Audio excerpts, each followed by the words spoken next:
Is there a boy crisis? It's a crisis of education. Worldwide, boys are 50% less likely than girls to meet basic proficiency in reading, math, and science. It's a crisis of mental health. ADHD is on the rise, and as boys become young men, suicide rates go from equal to girls to 5 times that of young women. It's a crisis of fathering. Boys are growing up with less involved fathers and are more likely to drop out of school, drink, do drugs, become delinquent, and end up in prison. It's a crisis of purpose. Boys' old sense of purpose, being a warrior, a leader, or a sole breadwinner, is fading. Many bright boys are experiencing a purpose void, feeling alienated, withdrawn, and addicted to immediate gratification. We are a coalition to create a White House Council of boys and men. We need your support. Help us by visiting the links in the video below.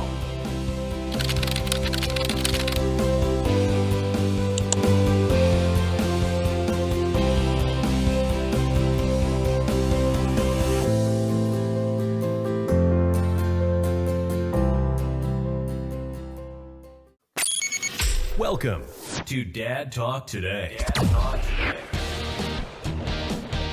The podcast for dads facing some of the toughest moments of their lives.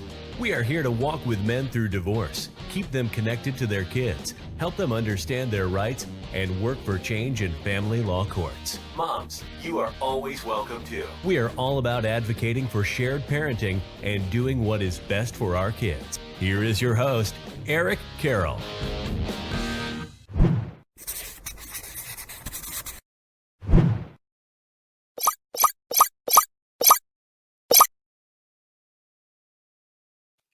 Hey everybody, welcome back to Dad Talk Today. We're glad you're joining us here tonight. I've got such a special episode, 2 people I'm so honored to be able to speak with. I'd like to welcome Dr. Warren Farrell back to the podcast, and along with us is Missouri State Senator Cindy O Laughlin. Cindy, how you doing today? I'm doing fine. As you can see from my picture, I'm sitting on my back porch. Hey, it looks beautiful out there. It's a good day for that. Yeah, it really is. Thank you for having me on. Absolutely. Cindy, over the past year, I've had the pleasure of talking to so many different politicians, senator, congressmen. But yesterday, when I connected with you, I asked you about your feelings on the epidemic of fatherlessness and what we're seeing in the United States. You might give me one of the best answers that I've ever heard. And I said, I've got to talk to her. But rather than read that response out to everybody, how do you feel about what's going on with our men and boys in the country and the epidemic of fatherlessness that we're facing in the United States? Well, as you and I were discussing just a little bit ago, I think that the strength of the family is the strength of our country. And so if our families are strong, then our states are strong. If they're strong, our nation is strong. But what we have seen over the last several decades is a disintegration of the family unit. And I believe that that has largely been driven through schools with trying to elevate women to a point that I used to be on a school board. So elevating women to a point that they feel they don't need men. I mean, I've heard instructors tell women, you don't need men. You're as good as men. You can do anything a man does. And maybe it's true that you can do anything that one other man can do. But the point of it is they are so belittling the place of men in our society that there are a lot of women today who feel that men are useless, that we don't need them. And typically what happens is they have a relationship with someone, they have a child, they don't have a father in the home, and things kind of go downhill from there. So I just think that the family unit is a God-ordained unit. And I think men have a part that they play. And I think that women have a part that they play. And I believe that the two together are a very, very strong unit. But when you take one away, then, you have weakened it considerably. And I think that's what we see happening. Love that. I'm going to pass it over there to you, Dr. Farrell. I could not agree more. And as you know, Eric, my background is I was on the board of directors of the National Organization for Women in New York City, and I was a very big advocate of women's rights and women's freedom, and I still am a huge advocate of women's rights and freedom. But when a woman makes when a woman or a man makes a free decision to become a parent, they make the same type of decision you make when you take a job. In order to take a job, you give up certain freedoms, but it's your free choice as to whether to take that job and give up those freedoms or not. And when you take on the job of raising a child, you make a choice to make sure that you set up the situation that is optimal for the child.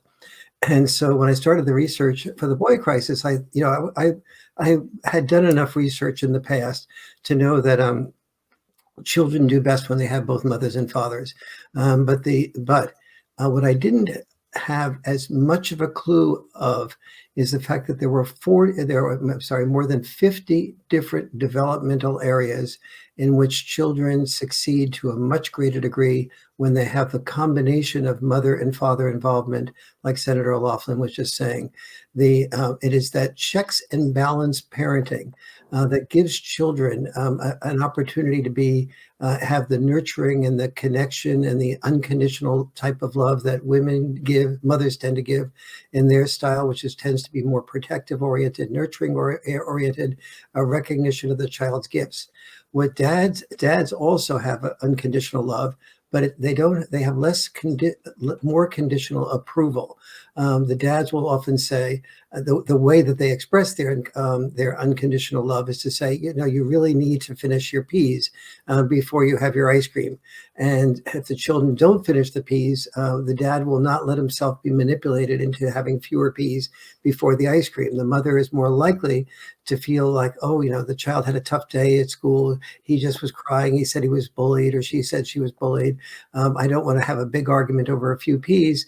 And so the child begins to figure out different ways to manipulate the mom to be able to have the ice cream without having the peas, finishing the peas. And what no one is understanding is that the child then misses the postponed gratification of having to do what she or he has to do, finish the peas, in order to get what they want, which is to finish the ice cream. And that postponed gratification that tends to come more when a father is honored in the family by having by being allowed to do the things that bring about postponed gratification, that leads to those children being more likely to succeed or fail if they don't have postponed gratification at every single aspect of life, whether that child wants to be a basketball player, a wrestler, an actor, a musician, or a scholar. They all take postponed gratification to do. And so the children who are raised by moms only, the children are often very sensitive, very caring, very sweet, or as they start failing in school because they don't have that postponed gratification, and they start failing in other areas, they feel unwanted. In the case of guys, feel unwanted by women because women fall in love with winners, not losers. And guys that can't perform, they ignore. And so the guys then start turning to porn, and they start feeling angry that women, who are don't want the sensitive guy like him. They start feeling spoiled and entitled, and start getting addicted to porn or to drugs, or to video games, and the anger and starts becoming stronger and stronger. And so, when I did the research for the boy crisis, I found that almost all of our mass shooters are dad-deprived boys. About 90% of the mass shooters in the 21st century that have killed 10 or more people, 100% of them are dad-deprived boys. And so the IQ scores of boys have gone down by 15% in a major British study that was done. The sperm count of boys has gone down 50%. Males in general, their life expectancy is decreasing rather than increasing, which is typical of a life expectancy. Life expectancies have always increased from generation to generation. In the last 3 years in a row, male life expectancies have decreased. Suicides have increased absolutely for both sexes, but much more for boys. So, for example, at the age of 9, boys and girls commit suicide equally, but at the ages of 10 to 14, boys' suicide rate is twice that of girls. By the age of 15 to 19, it is 4 times that of girls. And by the ages of 20 to 24, it is about 5 times that of girls. And yet we aren't even asking questions as to why. And so exactly what Senator O'Laughlin just said, we are really in a world where instead of saying that we're all in the same family boat, and that whenever either sex loses, and whenever either sex, only one sex wins, then both sexes lose. And the family, if you go back to every single major crime areas of problems in the United States, and you trace it back, it is much. It happens to a much greater degree when there's a lack of father in the home. Thank you for that, Dr. Farrell. Now, Senator, I know we spoke a little bit before this show, but the fatherless statistics are staggering right now, and people are waking up and realizing it. Have you ever brought this up on the Senate floor? And if you do, what's the reaction that you get when this is brought up? I have brought it up. I'm on the Families, Women, and Children Committee. I'm the vice chair of it, so I've spoken about it there. I have also spoken about it on the Senate floor. I mean, most of the people in the Senate are older. The average age is probably 50 to 60, possibly. I mean, we have younger ones and older ones, but so most of those people understand that it does take 2 people to raise a family and be successful. I mean, let's be honest about it. It's hard, and it's really hard in this day and age. The culture is sort of toxic. That's putting it mildly. Right. And there are so many things for kids to get into. So, I mean, if you just looked at it as just as a matter of convenience, one person trying to raise children can become exhausted. That's one of the reasons that it's good to have 2 of you. And especially if you have boys. I have 4 sons. So, I'm pretty passionate about the issue. All of our sons have learned to work very hard, and they're all successful at what they do. And I credit a lot of that to the fact that they have a father who works very hard, and they've watched him, and they want to be like him. And I just think that it's hard for a mother to try to play both roles. It's not that I minimize women. I mean, I think every person No. has value. And I think that every person is made with a specific purpose and something that they can fulfill that can help better the world. But it's just a fact of life that it's very hard to raise children. And if you try to do it by yourself, your odds of raising them to be as successful as they could be are not very good. I mean, statistics prove if you have a dad in the home, if you're married, you're committed to each other. These are lessons that the children learn just by living with you. And they are values that they then take later into life for when they become an adult. So when I talk about it on the Senate floor, people listen. I'm not a very good politician, so if I say something, sometimes it's a little bit blunt, but I am better than I used to be. I'll say that. But, I get tired of words that don't have meaning. And I think that we're facing a crisis, and we need to do something about it. And we need to quit acknowledging it or shoving it off into the corner and acting like it doesn't exist. Absolutely. You even see the biases are so, we always hear liberals talk about implicit bias, but the implicit bias works many ways. So, for example, the title of the Senate committee is Families, Women, and Children, not families, parents and children, not families and children, not families, women, men, and children, but that reflects our underlying attitude of both conservatives and liberals. I had a conversation one day with some of the other senators where we were talking about graduating from college. And I said, well, you realize that about 60 or 65% of the people in college now are women. and men are falling further and further behind, and they're less likely to graduate. Does Yeah. this bother you? Do you ever hear anything about that? Do you hear anyone say in any of the education establishment, do you hear any of them talking about, boy, we really need to promote our men. We need to help them become strong and be good contributing citizens in our country. And you just don't hear it. You hear about women all the time, but Absolutely. you don't hear about men. It is really a shame. I was working with the White House on trying to get work with President Trump. I wasn't working with President Trump directly, but a number of people at the White House, to try to get President Trump to make a presentation on the importance of what's happening with boys. And this would really be a perfect time for him to do it, because it's not, it have no election repercussions. The election is as it is. And so, but speaking up about what's happening to our family, and how that family decline has really led to the decline of America. And when we talk about this, many people don't realize that, for women under 30 who have children, 53% of American women under 30 who have children without being married. Now, you can do a conservative liberal argument as to the importance of marriage, but here's the outcome for the children. On many of the children where the moms are not married, don't know who their father is. Others know who their father is, but perceive their father to be barely involved.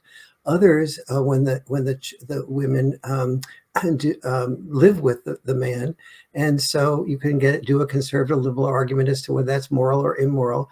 But take that aside for a moment, but the average live-in relationship when a woman has a child is a little bit more than 3 years, and then usually after that, the children live with the mother. The father either disappears or is minimally involved, and it's those children that I discovered were, particularly the boys, were victims of the boy crisis. And the cost of the boy crisis is enormous. I calculated when I did the research for the boy crisis that it costs us over $1 trillion a year to clean up the messes of the crimes that males without fathers are far more likely to commit. And 93% of our prisoners are males, and of those males, about 85 to 90% are dad-deprived males. I mentioned before that the ISIS recruits are about 85 to 90% males as well. Not 90% males, but about 85 to 90% of them, and the women, by the way, also who are ISIS recruits, are dad deprived, very minimal or no father involvement. And the same type of thing as I mentioned before with the mass shooters. And so if you just look at the costs of homeland security, of prisons, the prisons in California from the 1970s till now, there's 700% more of there's a 700% increase in prison population from the 1970s to now. And again, that's almost all males, and that's almost all fathers, and that's almost all due to the family that is not united and strong and respected. And when I was working with the White House, I've suggested that that a President Trump speech focus on creating what I call father warriors, to make it a sense of purpose for men to become deeply involved with the family and deeply involved as fathers, and to begin the training for that in first, second, and third grade with communication skills, emotional intelligence skills, the ability to listen to people that disagree with you, which pretty much everybody in this country could use. And so all of that is what I hope will happen. But this is, I think, the single most important problem, with the exception of probably communication skills, which is so many divorces occur because both mothers and fathers do not know how to handle personal criticism without becoming defensive. The defensiveness leads to an escalation, which leads to arguments, which leads to anger and hurt, and leads to divorces, that leads to a lack of fathers, that leads to the boy crisis. So that's probably the number one, if you wanted the biggest bang for the buck, so to speak, probably the number one thing you could do is to work not so much on increasing algebra and calculus competence in school, but increasing communication competence in school. Absolutely. Thank you for that, Dr. Farrell. I'd like to take a second. A lot of people in my audience, when I very first started this, I was just another one of the statistics. I was another one of the fathers that was going through family court and parental alienation. And I decided to get involved, and I didn't know what I'm doing. Many days, I still don't know what I'm doing, but I'm trying. We get criticized a lot for getting involved in politics and trying to talk to the legislators. And I try to talk a little bit about the importance and how we need to get even more involved so that we can stop all of this that's going around. We can sit around telling our stories at the campfire, or we can try to put the fire out. And that's what I'm wanting to do. And Miss Cindy, I'm just curious, what are some ways that people can get involved and how we can get this in the political process and try to find some solutions behind what's going on? Well, I mean, I think it's like any other issue. We have gotten to the point where if you try to push back against the current political culture, there's a lot of ugliness that can come as an avalanche down on your head, and people don't want that, so they just try to stay away from it. But I think particularly mothers of young men need to speak up, and I think the fathers need to speak up too, especially the people in my generation. I mean, when we were raised, I'm 64. So when we were raised, most of our families were together and our fathers were a part of our life. That didn't make them perfect or didn't make us perfect. But, we had the advantage of having both parents with us and learning from that experience. And I think, I'm pretty active on social media, which sometimes can be good and sometimes not. Right. And sometimes I hear from mothers who will send me a private message, and they'll talk about how horrible the dad is of their child, and that's why they're not in their life. And, I know that there are very many heartbreaking situations, but my response to that is, well, this is why you get married before you have children. You try to have someone who is committed in the long term. Doesn't mean you're not going to have troubles or, disagreements. We all do. We're all human. But you need to be committed to each other, and people need to understand that marriage is hard. And so in most cases, I don't think the men broke into the house and spent the night, and a child resulted from that. In many of the cases, the women very willingly entered that relationship, very willingly became a mother. And then, of course, hadn't taken the time to develop a long-term committed relationship first. And then there they are, Right. stuck in a bad situation. So it isn't always the man's fault. I mean, it's equal. Right. Don't produce children if you have no intention of having a long-term committed relationship. Just don't do it. Well, correct me if I'm wrong on this, Dr. Farrell, but I think the statistics have been showing the rates of marriage are actually starting to go down. Less people are becoming interested in marriage. And I think, would it be fair to say that people are afraid of how much involvement there is from the government inside of our marriages and families? Yeah, well, first of all, on the data, yes, the rates of marriage are going down in two ways. As I was mentioning before, that women under 30, 53% of them are not married when they have children, and the issue here is not living together versus marriage. It's what you do when you have children. If you want to do what you want to do before you have children, that's your issue. But when you have children, then knowing what the importance of both parents are is really crucial. And most people, whether they live together or they get married, they feel especially if they get married, they feel that they want to commit to each other. But Right. but the main thing that happens more than anything else is that both men and women, or I do these couples communication workshops all around the country, and it doesn't make any difference whether it's heterosexual or gay. Gay women, gay men, parents and children. I consider a couple any two people that have had a past that has developed issues that would like to have a future with better communication. And it doesn't make any difference whether you're a parent or a child, a man, woman, same sex, different sex.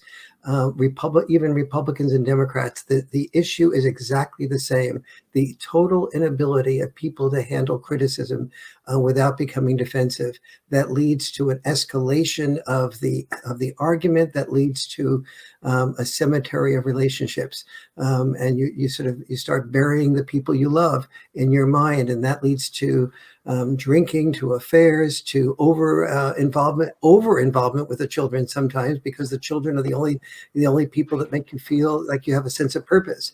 And so that's part of the problem.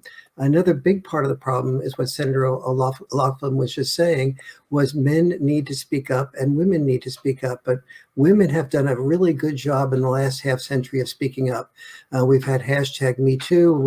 But the hashtag Me Too has been wonderful, but it's been because it's gotten women to speak up. But it's been it's got Nope. let me just complete my sentence on that, because it's been wonderful to hear what women needed to say, but it's been terrible because it's been a hashtag Me Too monologue, not a dialogue. Men have been far more complete at repressing their feelings than women have. Women have always had more permission to express their feelings, and we've just magnified that. And so the atmosphere is one of women good, men bad. And as Senator O'Laughlin was saying a minute ago, it is not women good, men bad. Domestic violence, for example, is an equal opportunity experience. Women who are surveyed are as likely to acknowledge that they're as likely to be the first one to hit their male partner as males are to hit their female partner.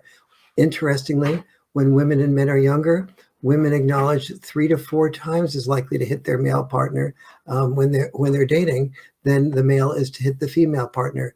And so domestic violence is a two-way street. Miscommunication is a two-way street. That's the hard work we have to do. And then men also, dads, need to learn what they contribute to the parenting process that moms don't know about and that they don't know about. And I've examined parenting magazines before I did, as part of the research to the boy crisis. I couldn't find in parenting magazines an understanding of what the value of roughhousing was. I couldn't, there was no comment or dads being more likely to enforce boundaries, or dads being more likely to encourage their children to take risks, or dads being more likely to, go out camping with the children and let the children go on a walk where they didn't know exactly where they were going and possibly get lost. All of these have biological values to them and social values. So roughhousing, when combined with boundary enforcement from the fathers, is much more likely to lead to empathy for the child, because the children have to consider their sisters and brothers' needs as they're roughhousing, and they start learning the difference between being assertive versus being aggressive.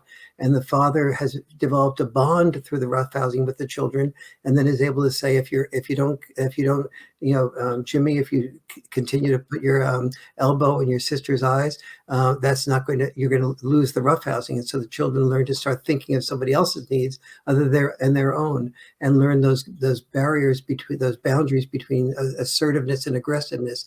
These all serve the children well. But if the parenting magazines and books do not help dads understand what the value of their intuitive dad style parenting is, it's hard for men to speak up. And if it's hard for moms to hear what dads don't say.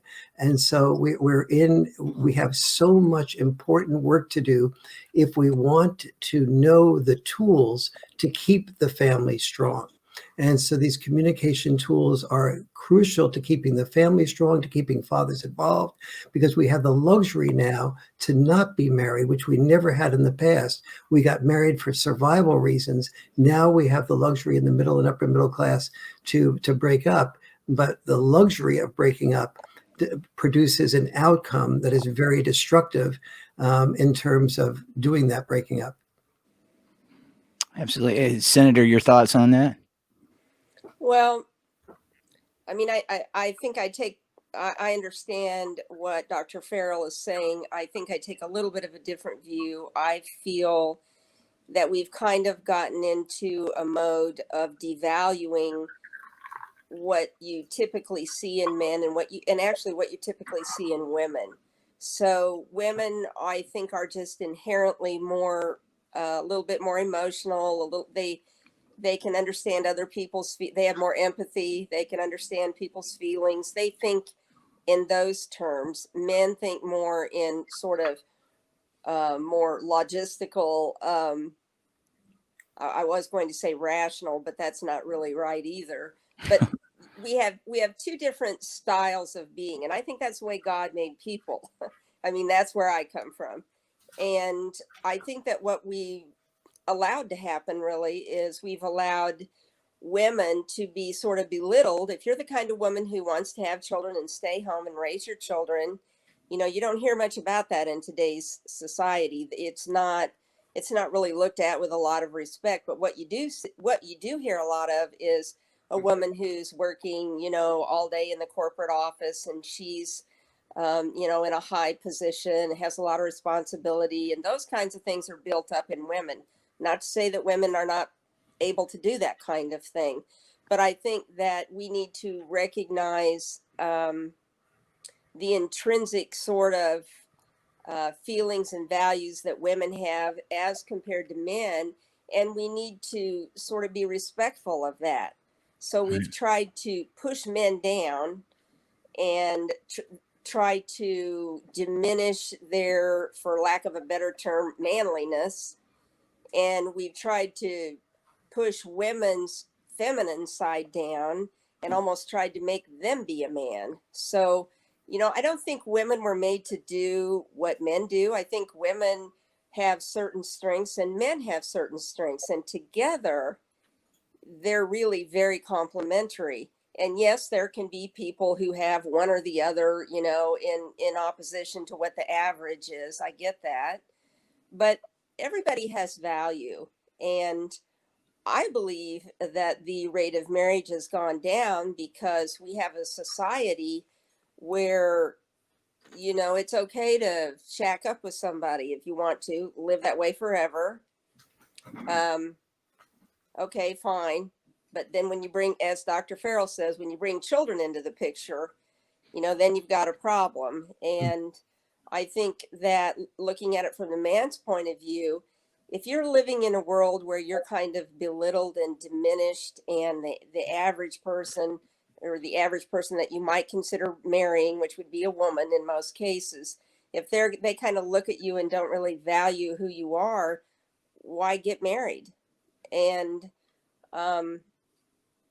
we live in the Midwest, and 3 of my sons are, well, 2 are married. One is going to get married. And so then I have a 4th one who's not married, but there's a wide age difference. The oldest one will be 42 and the youngest one is 28. So as I've watched them grow up, and we're Christians, so I say Christians in progress, because we're not perfect people, and it's not, we're not here to judge how everyone else does, but we're trying to be better people. And as I watch them grow up and I listen to them and I understand as they date people and they consider, is this a person that I might want to spend my life with? It's got increasingly more difficult to find someone that lives in the traditional sense like we do. Yes. Absolutely. It may not be, good for everyone, but that's how we live. And I think that our way of life is best for children. I really do. So, Senator, I was the son of a preacher, man. My whole family is preacher. Okay, yeah. Both of my granddads, my dad, they were pastors in the Church of God. So I was taught you didn't go stay the night with a girl. You needed to be married. There was none of that until. So I did that. I had the family life, and then I went through divorce. And I'm going to tell you, I felt like I was just completely devalued after the divorce and going through the family court system. And the next time around, when I went to go look for a partner, I wasn't so quick to go and want to go get a marriage certificate, and I feel like that's the reason, again, that, the laws and the bias that we're seeing inside a family court. And then we're told not to speak about fathers and what's going on with them if we're talking to politicians and different stuff, just because of the way fathers and men are viewed in our society. And that hurts me so bad. And I am the exact opposite of you. I have 4 daughters. I don't know how you have 4 We boys. should I get tried. together. Yeah, that's right. So I have 4 daughters, but I mean, I'm just as equally, worried about what they're going to face in this society. I mean, just with the social media and the media that we have nowadays and the way families are being treated, they are destructing everything about the traditional family. They I've are, had, I've had a son or two make a comment to me about a young woman that he might have dated, and my response to that is, you just make sure that you use that same judgment for yourself. that's right. If you're out looking for the perfect person, then you darn well better be perfect yourself. And I think that, in marriage, you want to do what you want to do, and your husband or your wife, whichever, they want to do what they want to do. And so it, it requires quite a bit of work and conflict resolution. And if you can't even start from a place of at least respecting each other, it really can go downhill in a hurry. And, I see children, especially boys, every day who don't have a dad in their life. And it's heartbreaking. It's heartbreaking. And then when you add to, first of all, Senator O'Laughlin, I really agree with just virtually everything you're saying. And I think it is so important for dads to begin to, and schools to begin to educate males as to what the value of a dad is, because there is literally almost every male that I know and every female that I know, therefore every human I know, is illiterate on that issue. And and it's sort of like when I did the research for the Boy Crisis book, and I started talking about what's the value of teasing. The first response of many mothers is, the value of teasing. We should be teaching people the why. We should be teaching dads why teasing is bad, and as opposed to understanding, because no one understood, what's the value of helping kids understand that when how teasing is a communication system that allows kids to get criticized without and laugh at the same time, and therefore be able to absorb it more easily. But you could argue back and forth about this, but there's really good scientific value for something like that. There's scientific value about the value of roughhousing, the value of camping and exploring nature with kids and taking risks. But all these things we're illiterate about in the culture, and so it's so easy for. I'll give you an example. When I do a lot of expert witness work, and one of the things that came up in one of to help children have both parents after divorce, and one of the things that came up as an issue was the fact that one of the parents, one of the dads, had the children over the weekend till Sunday, and it was Sunday morning, and the boy asked if he could go to the school and play sort of pick up a basketball game or something like that at school.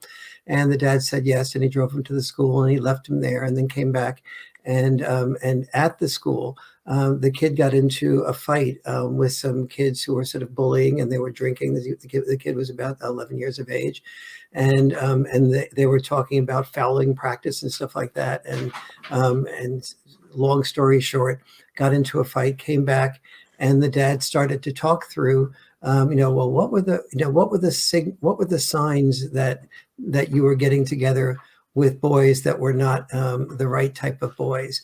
And he began that conversation, but then it was the mother's turn to take the children back on the Sunday evening.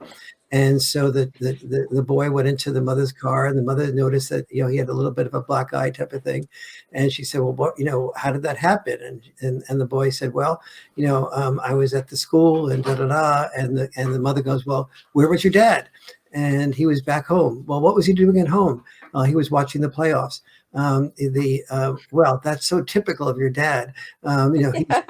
He cares more about the playoffs than he cares about you, without understanding that the dad had a different way of caring about his son, which was to give his son the experience of potentially even getting into that fight, and then coming back and talking through what were the red flags that led you to seeing the possibility of something negative happening. how can you do it differently the next time? Yes, you got a black eye and, that type of thing. What are the alternatives to fighting back? What were what is your role in the process of creating that outcome? How could you have avoided that? How could you have anticipated ahead of time? But the father's conversation with that boy was cut short because he was a visitor in that boy's life, and the mother, from the mother's perspective, she had no information but the information that the dad appeared to care more about football playoffs than he cared about his son. That's good. That's just how women look at things. That's how they look at things. And yes, yes. if I went back over history and I looked at raising our kids, and this, you were telling that story, made me think of our youngest son. Well, all of our kids, they know how to work on vehicles and change tires and run chainsaws and you name it, they can do it. And our youngest son was about 12, and my husband bought him a chainsaw, and I about had a fit. And that's the way it was with all the boys, really. Yeah. If it had been up to me, because the minute I see them, getting ready to do something, all I think of is all the things that can happen to them. Yes. Whereas the dad thinks, no, they can do that. I'll be nearby. I'll be able to teach them. And that's a skill they need to have.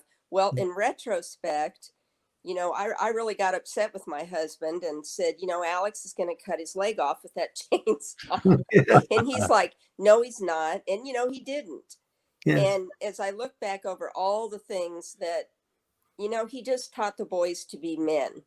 Mm-hmm. And we're really missing men in our society. They've been so downtrodden that, and raised without a man in their life. So, I had a conversation one day and we were talking about marriage, and I don't remember who I had it with. And I said, well, I take care of everything inside the house and he takes care of everything outside the house. Well, that doesn't bother me at all to say that. And I'm like, I'm a senator and he's not, it doesn't bother him. I mean, we're able to acknowledge each other's strength and go on with our life. So, if I cook dinner and I take care of the laundry and he takes off with, he drags off dead animals that my dogs kill and bring into the front yard that I don't want to do. I mean, it's just, that's how life is. And we need to get past the point of saying, no, you can't do that because I'm going to judge your life because I know better than you. Let men be men. Let women be women. Yeah. Value everyone.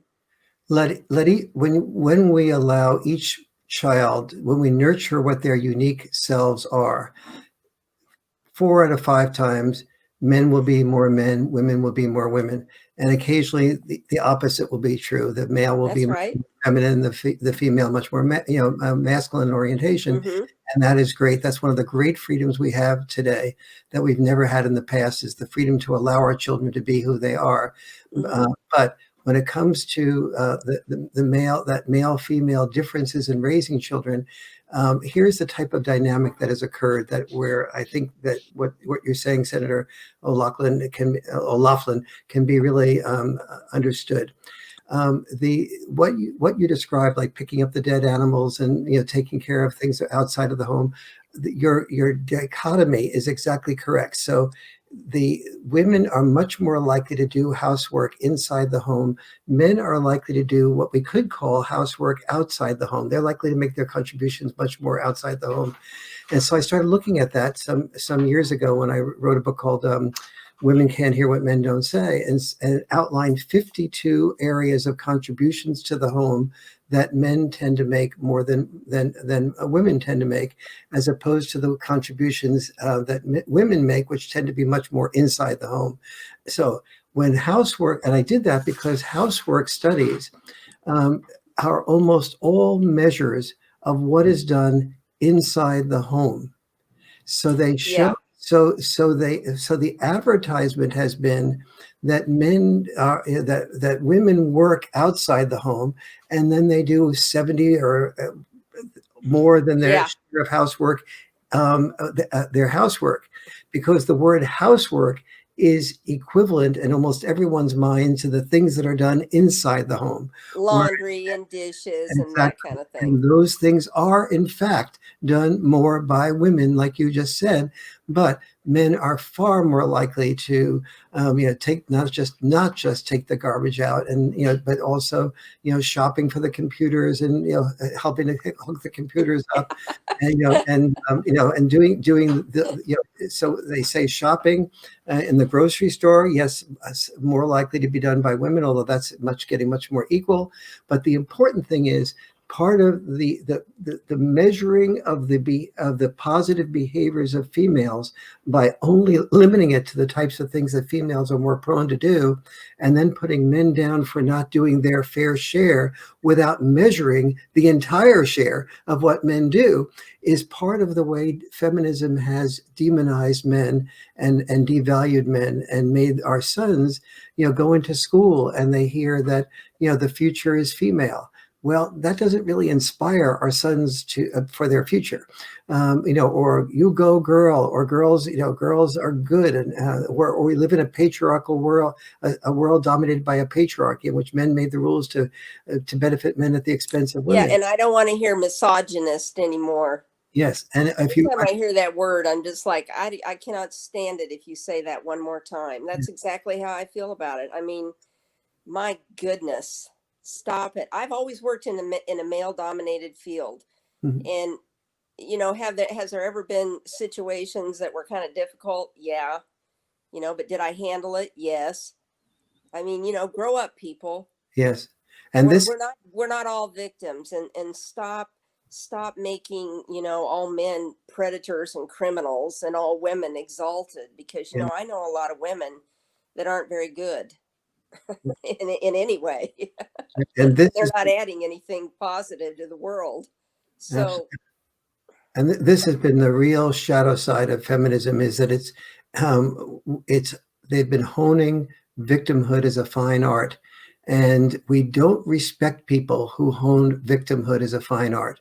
And amen. so we are saying, women are feminism is empowering women.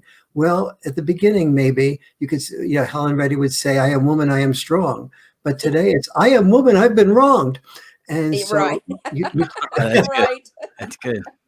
and I've talked to maybe 11 or 12 CEOs now, and every single one of them, when I start talking about this, says, without even bringing up the issue of mentorship, they usually say, "Dr. Farrell, I have to tell you, I used to love mentoring women, but I won't touch mentoring women today, because it's a minefield. If I have the woman in my office and the door is open, a little snippet of what I say can be used against me. If I close the door, it looks like I'm, having some type of secret time with her. If I take it outside the office and take her to dinner, that's even worse. If I think that she has a lot of hope and promise, but she doesn't live up to that hope and promise, I'm potentially to blame. I have a wife, I have children. Any type of accusation, it will be assumed by the HR, human resources, that it's going to be my fault, and I'll be held accountable. And the HR is no longer human resources. It should be called HER, because it's all about her. And that makes women into victims, and that makes people afraid of women. And if you want to rule by fear, that's fine. No, it's not fine, because no one respects somebody who the only reason that they command being ruled by fear, but ruling by fear. I think that we have made it such a dysfunctional climate between the sexes, just to be friends, or Right. anything at all. And there's nothing more distasteful than an aggressive Me Too victim woman. Yes. I mean, I just think that it's horrible. Yes. No one wants to be around women like that. But how are they getting that way? They You learn know, it in school. exactly. Exactly. They learn it That's why I'm the everywhere. chair of education. Yes. We haven't talked about that, but So when my youngest son was in school, was about the time they started pushing that hard. yes. Right. And in about the 5th grade, one of the principals said to me, the boys, I don't know what they had done. It wasn't, I mean, to me, it was like a little kid thing. And she said, or my son came home and said, they told us that they could call the sheriff and we could be in trouble for doing something inappropriate. And I'm like, are you kidding me? And then I was on the school board and I heard the counselor for the school who gave us a demonstration of something that she had done in class that day, where she was teaching girls that they could be anything and they could be just like men, and we don't need men. And the whole school board sat there speechless. And I'm never speechless, so I waited a little bit thinking someone might say something, and nobody said anything. And finally I said, you shouldn't be doing that. You shouldn't be teaching people that. That's not even true. And so, it started in the school, I feel like, or a lot of it is pushed in the school. Mhm. And then when you get to college, holy cow, it's totally gone off the rail. Yes. And so, we need to reverse it. We really do. And I think the first step is for women to stand up and speak out. It makes some other women mad, but I don't care. I mean, we want to have a world where everybody feels valued, and we especially want to have children who have strong mental health. And right now we have children who constantly need mental health support. And I think that this is a big part of it. People don't want to acknowledge that, but I believe that it is. And Definitely. we need to be willing to say, wait a minute, this isn't right. We're not going to go along with it anymore. Absolutely. Before we finish the show, I'd like to ask you what I think is probably the most important question I could ask you, Senator O Laughlin, which is, a lot of people they experience themselves here and politics there. And there's both a respect for politics and also a fear of being criticized if you were to enter the political arena.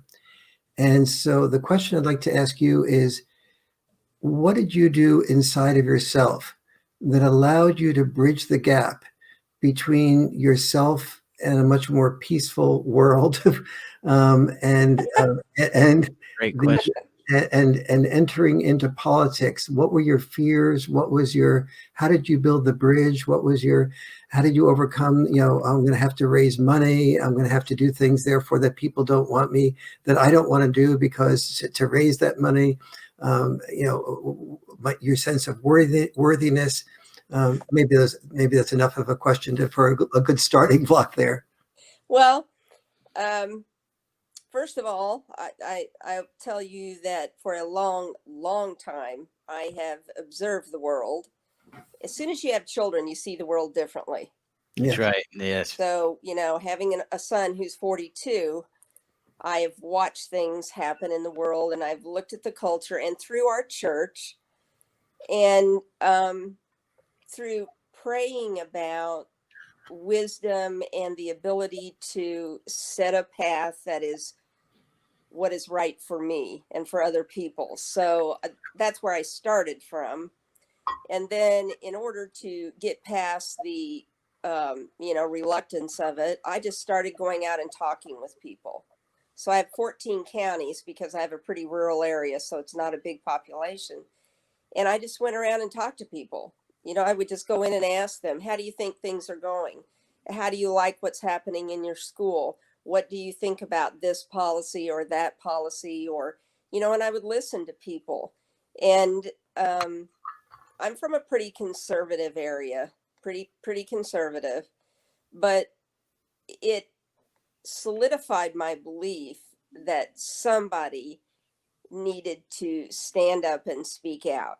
Mm-hmm. And I kept hoping it would be someone else. And I went around and I tried to recruit somebody else for a long time, but I couldn't find anybody. And I felt in my mind that it needed to be a person who had run a business, because they understand how things work, and they're a lot less likely to want to do stupid things. Mm-hmm. And I couldn't find anybody. The business owners that I knew, they're either so busy running their business that they couldn't leave it, or they're retired and they're worn out. And I'm sort of in the middle of that extreme. Yeah. My oldest son is kind of running our company now, and he does a better job than we ever did. So that part worked out. And, you know, I knew that people would criticize me, and I knew that there would be some ugliness involved, but I decided that if by speaking up, it made it where somebody else then would also feel they could speak up, then it would be worth it. Yes. There you go. So that's what I did. Yeah, thank you. How did you make that leap from even just thinking of yourself as a private individual citizen to even considering the possibility that you might run for office? Well, I'm a pretty activist person. Mm-hmm. So other than owning and running a company with my husband, I've also been on some state boards who, you know, you can't be on a state board unless you're somehow going to be connected to politics. And Yes. Yes. so, you know, I was pretty familiar with it that way. I If you were started. if you were mentoring someone else, what would you tell them to do to take those first steps? I would tell them to go out and listen to people, try to trust their own instinct. If they think that things aren't going right, all right, what do you think is the answer to that? Talk to your family, see if they're willing to, you know, live through all the hell and high water you're going to have to go through. Mm-hmm. You have to have a strong support, you know, system that way. Find somebody that's in politics that you like and sit down and listen to them. Mm-hmm. And they can tell you how it is. You know, one thing I don't like about politicians, they're pretty self-absorbed sometimes. Even if they say they believe in something, then if they see it going the wrong way, kind of like the election right now, you know, everybody was glad to support President Trump, and they liked all the things, the results of the things that he did.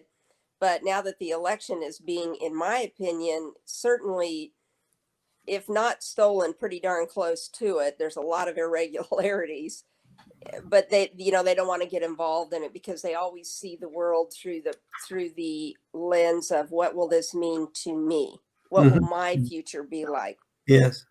And I do think I think you have to set that aside. You're not going to find very many people that do, but Mm-hmm. you have to be willing to do the hard things and think about, do I want to leave the world a better place when Mm-hmm. I'm gone than when I was here? That should be Yeah. your goal. Love Yeah. And that. to make it better for your future generations. And I see that that's what both of you are doing. So you understand that concept. Yes. Yes. Absolutely. Yes. I got to ask you one question before I get off here, because I know that by the time this airs later on tonight, everybody's going to be chiming in on the comments. If there was a shared parenting bill, I mean, the ultimate goal is to have mom and dad both in the home. Sometimes divorce happens. We're at a 55% divorce rate, and I believe we need a lot of focus on our marriages right now so that doesn't happen. But if there was a divorce, would you be in support of having a shared parenting bill where there was equal custody for mom and dad without even having to go to court? Well, I mean, I think that the reason you're in court is for someone who is supposedly impartial to listen to both sides and to help decide what is best. Right. But I certainly believe that you start with that assumption that each parent should have equal time with the child. It's their child too. So I don't know if that answers your question in the way that you want me to. Right. Well, I think they call it the rebuttable presumption. If both mom and dad are fit, willing, and able, and there's no argument that there would be equal custody without having to put them inside the family courts. I believe you got two people that at one point in time loved each other, but there was conflict that happened and they no longer want to be together. Now we put them inside a family court where they're fussing over the kids, the car, who's going to get the house. And it just even furthers that conflict and makes it even harder for them to co-parent once that marriage is dissolved. But if mom and dad could get together and they're still going to be mom, they're still going to be dad, let's do this together, have equal responsibility. That's if that was that situation. I know there's many situations it's going to have to go to court. You're never going to get rid of family court. Well, family court is a horrible experience. I know, because I know a lot of people that have gone through it. I think that we just need to start telling anybody that will listen and being involved in causes that show that both parents are very important. And we have to find a way to honor both of their responsibilities, their strengths, their value to the relationship. It takes two people to make a child, and it certainly takes two people to raise one successfully. Yes, amen. When I did the Senator O Laughlin, when I did the research for the boy crisis, I started looking at all the variables that led to children doing well, even if there was a divorce, and found that there were sort of four minimal must-dos. One was about an equal amount of time the children had with both their mom and their dad. The second was that the mom and dad live within about 20 minutes drive time from each other, so that children don't feel like they have to give up activities or friends' birthday parties in order to visit the other parent, and then there becomes a tension and a resentment in that visit. Third, that the children are not able to detect any bad mouthing or negative body language that was the equivalent of bad mouthing from mom to dad or dad to mom. And fourth, that there is the parents do couples communication counseling or relationship counseling that is consistent, not just emergency-based. Emergency-based counseling is usually very time limited, and so it gets everybody focused on the outcome and nobody understanding the best intent of their partner. But it's when you do the consistent counseling, which is not based on an emergency, where both parents can have the best intent of the other parent become more apparent to them, and so the piece is likely to the objectification of the other parent as the enemy is much less likely to happen. And so when you have those four must-dos, the data shows that even for children of divorce, they don't do as well as children in an intact family. But if all four of those must-dos are in place, they come close to doing as well as in an intact family. Yeah, I would agree that that's probably right. Great. Well, thank you so much to both of you for taking time out of your day and having this conversation. I appreciate that so much, Senator, and having somebody speak up. It's not often we get people that have the same views. And like I said, I appreciate it. Could you tell everybody where to keep up with you if they wanted to keep up with your updates or anything that you've got going on? Oh, my goodness. Well, I'm on Facebook under my name. I don't exactly know the link. I can send it to you, and then you can let me find that information and I'll get it to you, and then you can put it out there. Okay, that works. How about you, Dr. Farrell? Yes, probably the best. I have my just do a warrenfarrell.com, and on there is my email, and that will take you to my website. I couldn't remember anything more complicated, so they gave me an easy website. And so and there you'll see my email, and you're certainly welcome to email me. I answer every single email, and it's the only email I have. It's warren@warrenfarrell.com. And but if you really want a lot more from me than I can possibly ever share verbally, the Boy Crisis book is really filled every single problem that I talk about in the Boy Crisis. I develop solutions for on the level of family, the level of school policy, the level of state and federal policy. So no matter how you're involved with your family, I think there's something to offer. And I've also want to say a lot of people think about reading the Boy Crisis as a book, but I've gotten as much positive feedback from the Boy Crisis in audible form. I read the entire book myself, and then the 5 chapters that John Gray, the guy who wrote Men Are From Mars, Women Are From Venus. I was going to mention that a while ago. Yes, yeah, he's the co-author. He wrote the 5 chapters on ADHD, and he read those 5 chapters, and a lot of people find that when they're listening to the voice of the authors, it really adds another level of meaning to the writing. All right. Well, thank you so much again, Senator. Doctor, y'all have a good day. Thank you. Thank you, everybody. Bye-bye. Thank you for joining us tonight. We are fighting for the rights of parents worldwide. If you want to help support our podcast and for us to continue this mission, please join us at patreon.com/dadtalktoday. You will find us on Facebook, YouTube, Instagram, Twitter, CloutHub, Parler, iHeartRadio, Stitcher, Spotify, the podcast app. Google, Apple Podcasts. We're a little bit of everywhere. And guys, every time you like and subscribe, you help us continue this mission. Thank you, and we will see you next time.